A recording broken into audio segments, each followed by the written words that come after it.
नमस्कार दोस्तों, क्या हाल है। स्वागत है आपका हमारे यूपी बुलेटिन एक टुडे भरोसेमंद न्यूज चैनल में। तो आइए नजर डालते हैं उत्तर प्रदेश के सबसे बड़ी और सबसे चर्चा में रहने वाली खबरों पर। उससे पहले आपसे एक छोटी सी रिक्वेस्ट करना चाहूंगा, यदि आपने हमारे इस चैनल को सब्सक्राइब नहीं किया है तो सब्सक्राइब कर लीजिएगा, क्योंकि हमारे लिए एक सब्सक्राइबर बहुत महत्वपूर्ण का होने वाला है। बहुत मेहरबानी होगी। पूर्वी उत्तर प्रदेश में मानसून की सक्रियता के चलते मौसम का मिजाज एक बार फिर बदल गया है। गोरखपुर, बस्ती, आजमगढ़ और देवरिया समेत आसपास के इलाकों में अगले 24 से 48 घंटों के दौरान बारिश की संभावना जताई गई है। कुछ स्थानों पर तेज हवाओं के साथ माध्यम से भारी बारिश देखने को मिल सकती है। खराब मौसम को देखते हुए किसानों को विशेष सावधानी बरतने की सलाह दी गई है। खेतों में रखी उपज और पशुओं को सुरक्षित स्थान पर रखने के साथ बिजली चमकने के दौरान खुले स्थानों से दूर रहने को कहा गया है। उत्तर प्रदेश सरकार ने अगस्त महीने में मुफ्त राशन वितरण के लिए तारीखों की घोषणा कर दी है। प्रदेश के पात्र राशन कार्ड धारकों को 5 अगस्त से 18 अगस्त के बीच निर्धारित कोटे की दुकानों से खाद्यान्न उपलब्ध कराया जाएगा। खाद्य एवं रसद विभाग की ओर से सभी जिलों के संबंधित अधिकारियों को वितरण व्यवस्था पारदर्शिता रखने के निर्देश दिए गए हैं। लाभार्थियों को ई-पॉस मशीन के माध्यम से राशन दिया जाएगा। अधिकारियों को यह भी सुनिश्चित करने के निर्देश दिए हैं कि राशन वितरण के दौरान किसी तरह की गड़बड़ी नहीं होनी चाहिए। महिला पहलवानों की ओर से दर्ज कराए गए यौन उत्पीड़न से बहुचर्चित मामले में दिल्ली की राउज एवेन्यू कोर्ट से पूर्व भारतीय कुश्ती महासंघ अध्यक्ष ब्रजभूषण शरण सिंह को बड़ी राहत मिली है। अदालत ने पर्याप्त साक्ष्य नहीं मिलने के आधार पर ब्रजभूषण शरण सिंह और सह आरोपी विनोद तोमर को आरोपों से बरी कर दिया। फैसले के बाद ब्रजभूषण के समर्थकों ने खुशी जताई है। वहीं शिकायतकर्ता पक्ष की ओर से अदालत के फैसले को उच्च न्यायालय में चुनौती देने की बात कही गई है। गूगल पे, फोन पे और पेटीएम जैसी यूपीआई प्लेटफॉर्म का इस्तेमाल करने वाले ग्राहकों के लिए डिजिटल भुगतान से जुड़ी महत्वपूर्ण अपडेट सामने आई है। ऑनलाइन लेन देन को अधिक सुरक्षित बनाने के लिए प्राधिकरण व्यवस्था में बदलाव और अतिरिक्त सुरक्षा उपयोग पर लगातार काम किया जा रहा है। इसका उद्देश्य से बढ़ती साइबर धोखाधड़ी को रोकना और डिजिटल लेन देन के दौरान ग्राहकों की सुरक्षा मजबूत करना है। ऐसे में यूपीआई उपयोगकर्ताओं को किसी भी नए नियम या लेन देन सीमा से जुड़ी जानकारी के लिए आरबीआई और संबंधित भुगतान सेवा की आधिकारिक सूचना पर ध्यान देने की सलाह दी जाती है। सुहेलदेव भारतीय समाज पार्टी के अध्यक्ष और उत्तर प्रदेश सरकार के मंत्री ओम प्रकाश राजभर ने समाजवादी पार्टी प्रमुख अखिलेश यादव पर तीखा राजनीतिक हमला बोला है। मीडिया से बातचीत के दौरान राजभर ने कहा कि अखिलेश यादव को अब राजनीति छोड़कर कव्वाली सीखनी शुरू कर देनी चाहिए। उन्होंने आरोप लगाया कि सपा प्रमुख जनहित से जुड़े मुद्दों को प्रभावी तरीके से उठाने में नाकाम साबित हो रहे हैं। राजभर ने विपक्ष की कार्यशैली पर सवाल उठाते हुए कहा है कि केवल बयानबाजी करने से प्रदेश की जनता का भला नहीं होने वाला है। अयोध्या स्थित श्री राम जन्मभूमि तीर्थ क्षेत्र ट्रस्ट के संगठनात्मक ढांचे से जुड़ा बड़ा बदलाव सामने आया है। राष्ट्रीय स्वयंसेवक संघ के वरिष्ठ पदाधिकारी भैयाजी जोशी को ट्रस्ट के पालक पद की जिम्मेदारी से मुक्त किए जाने की जानकारी सामने आई है। बताया जा रहा है कि यह फैसला स्वास्थ्य संबंधित कारणों और संगठनात्मक व्यवस्थाओं में बदलाव को ध्यान में रखते हुए लिया गया है। अब ट्रस्ट की आगामी बैठकों में नई जिम्मेदारियों और संगठनात्मक व्यवस्थाओं को लेकर चर्चा होने की संभावना है। संबंधित पद पर नई जिम्मेदारी किसे मिलेगी, इस पर भी फैसला हो सकता है।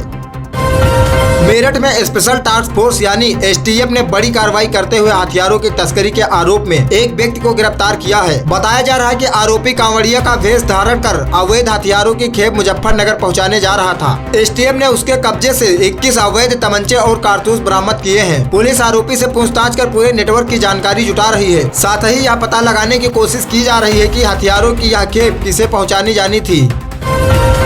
केंद्रीय मंत्री अनुप्रिया पटेल ने 2027 में होने वाले उत्तर प्रदेश विधानसभा चुनाव को लेकर अपनी पार्टी की रणनीति स्पष्ट कर दी है। उन्होंने कहा कि अपना दल सोनेलाल आगामी विधानसभा चुनाव राष्ट्रीय जनतांत्रिक गठबंधन यानी एनडीए के साथ मिलकर ही लड़ेगा। अनुप्रिया पटेल के मुताबिक उनकी पार्टी लंबे समय से एनडीए की मजबूत सहयोगी कर रही है और आगे भी गठबंधन के साथ बनी रहेगी। उन्होंने कहा कि प्रदेश के विकास और जनता के हितों को ध्यान में रखते हुए गठबंधन पूरी मजबूती के साथ आगामी विधानसभा चुनाव मैदान में उतरेगा। मैनपुरी से समाजवादी पार्टी सांसद डिंपल यादव ने सत्तारूढ़ दल पर निशाना साधते हुए आरोप लगाया है कि सरकार जनता से जुड़े असल मुद्दों से ध्यान भटकाने की कोशिश कर रही है। उन्होंने कहा कि महंगाई, बेरोजगारी और महिलाओं की सुरक्षा जैसे गंभीर सवालों पर जवाब देने के बजाय दूसरे मुद्दों को प्राथमिकता दी जा रही है। डिंपल यादव ने कहा कि सरकार को राजनीतिक बयानबाजी से आगे बढ़कर प्रदेश की बुनियादी समस्याओं पर ध्यान देना चाहिए और आम लोगों से जुड़े जनहित के मुद्दों पर समाधान के लिए ठोस कदम उठाने चाहिए। उत्तर प्रदेश के आउटसोर्स और मानदेय कर्मचारियों के लिए राहत से जुड़ी खबर सामने आई है। मुख्यमंत्री योगी आदित्यनाथ ने कहा कि अगले 2 सप्ताह के भीतर प्रदेश में आउटसोर्स सेवा आयोग की व्यवस्था लागू की जाएगी। सरकार का दावा है कि नई व्यवस्था के जरिए आउटसोर्स कर्मचारियों के लिए न्यूनतम मानदेय सुनिश्चित करने और उनके शोषण को रोकने में मदद मिलेगी। इसका लाभ विभिन्न विभागों में कार्यरत आउटसोर्स और संविदा कर्मचारियों को मिलने की उम्मीद है। साथ ही भर्ती और भुगतान की प्रक्रिया को अधिक पारदर्शी बनाने का जोर है। उत्तर प्रदेश अधीनस्थ सेवा चयन आयोग यानी यूपीएससी ने प्रारंभिक अर्हता परीक्षा पीईटी 2026 के लिए ऑनलाइन आवेदन प्रक्रिया शुरू कर दी है। प्रदेश सरकार की समूह ग की विभिन्न भर्तियों में शामिल होने के इच्छुक उम्मीदवार आयोग के आधिकारिक वेबसाइट के माध्यम से आवेदन कर सकते हैं। आवेदन प्रक्रिया के साथ पात्रता शुल्क भुगतान और जरूरी दिशा निर्देश भी जारी किए गए हैं। अभ्यर्थियों को सलाह दी गई है कि आवेदन करने से पहले आधिकारिक नोटिफिकेशन ध्यान से पढ़ें और निर्धारित समय सीमा के भीतर अपनी आवेदन प्रक्रिया शुरू कर लें।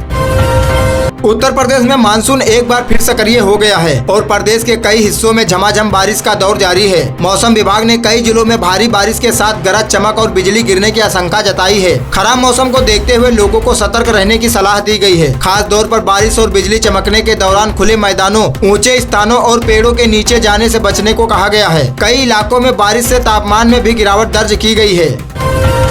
रिलायंस जियो ने टेक बाजार में अपना नया ट्रैकिंग डिवाइस जियो टैग 2 पेश किया है। यह ब्लूटूथ ट्रैकर एंड्रॉइड और iOS डिवाइस के साथ काम करने के लिए तैयार किया गया है। इसकी मदद से उपयोगकर्ता बैग, चाबी, वॉलेट और दूसरे जरूरी सामान की लोकेशन का पता लगा सकते हैं। कंपनी ने डिवाइस में बेहतर कनेक्टिविटी और लंबी बैटरी लाइफ जैसी सुविधाएं देने का दावा किया है। छोटा और आसानी से इस्तेमाल होने वाला यह डिवाइस सामान खोने या उसे ढूंढने की परेशानी को कम करने में मददगार हो सकता है। सराफा बाजार में सोने और चांदी की कीमतों में उतार चढ़ाव का सिलसिला जारी है। अलग अलग शहरों में सोने की कीमतों में मामूली अंतर देखने को मिल रहा है, जबकि चांदी के भाव में भी बाजार के अनुसार बदलाव दर्ज किया जा रहा है। ऐसे में सावन के दौरान सोने या चांदी की खरीदारी की योजना बना रहे ग्राहकों को खरीदारी से पहले स्थानीय बाजार की ताजा कीमत जरूर जांचने की सलाह दी जाती है। टैक्स और ज्वेलरी के मेकिंग चार्ज के कारण अंतिम कीमत बाजार भाव से अलग हो सकती है।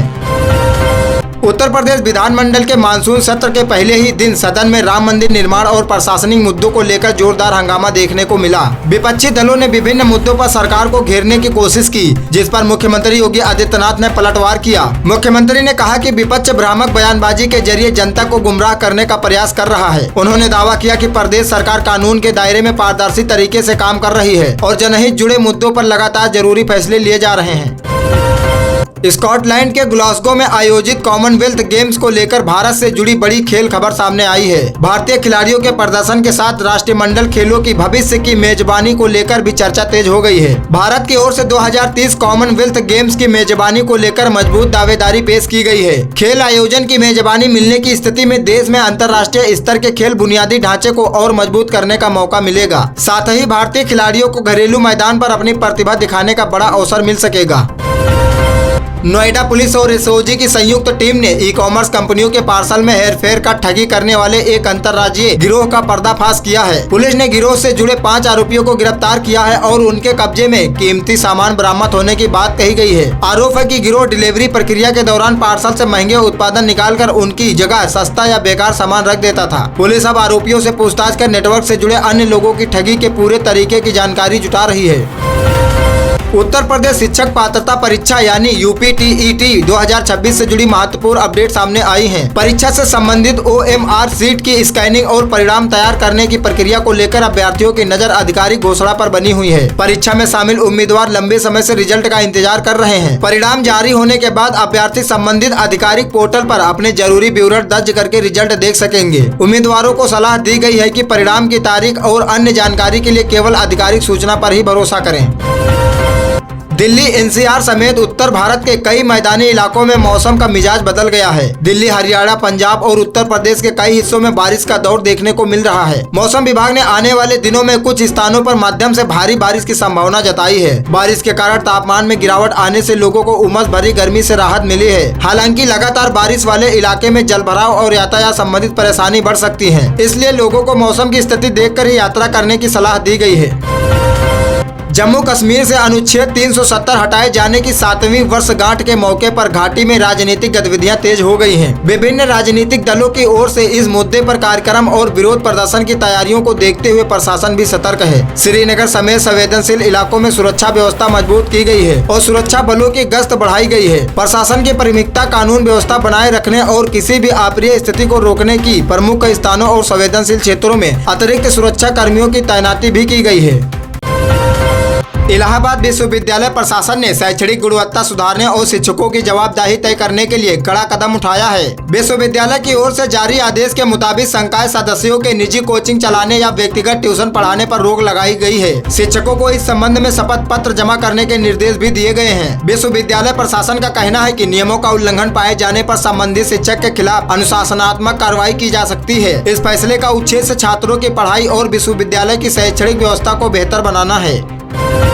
कर्मचारी भविष्य निधि संगठन यानी ईपीएफओ से जुड़े लाखों पेंशन भोगियों ने अपनी मांगों को लेकर आंदोलन तेज करने का फैसला किया है। ईपीएस 95 राष्ट्रीय संघर्ष समिति के आह्वान पर पेंशन भोगियों की ओर से 5 अगस्त को देश भर में प्रदर्शन किए जाने की तैयारी है। उनकी प्रमुख मांग न्यूनतम मासिक पेंशन बढ़ाकर 7,500 रूपए करने की है। इसके अलावा महंगाई भत्ता और पेंशन भोगियों के पति या पत्नी के लिए चिकित्सा सुविधा की मांग भी उठाई जा रही है। संगठन लंबे समय से इन मांगों को सरकार के सामने रखता आ रहा है।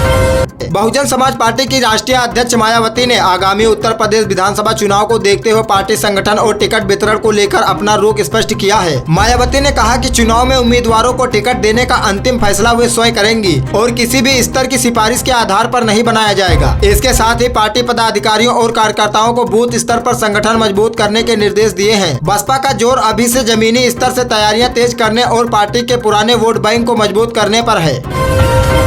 समाजवादी पार्टी के वरिष्ठ नेता आजम खान को मोहम्मद अली जौहर विश्वविद्यालय से जुड़े मामले में मुरादाबाद कमिश्नर कोर्ट से राहत मिली है। रामपुर स्थित विश्वविद्यालय की 38 इमारतों को ध्वस्त करने से जुड़े जिला प्रशासन के आदेश पर लगी रोक फिलहाल बरकरार रखी गई है। मामले में अगली सुनवाई 10 अगस्त को निर्धारित की गई है। अदालत के इस फैसले से विश्वविद्यालय प्रशासन को फिलहाल राहत मिली है। अब सभी की नजर अगली सुनवाई पर रहेगी, जहाँ दोनों पक्षों की दलीलें सुनने के बाद मामले में आगे की कार्रवाई तय हो सकती है।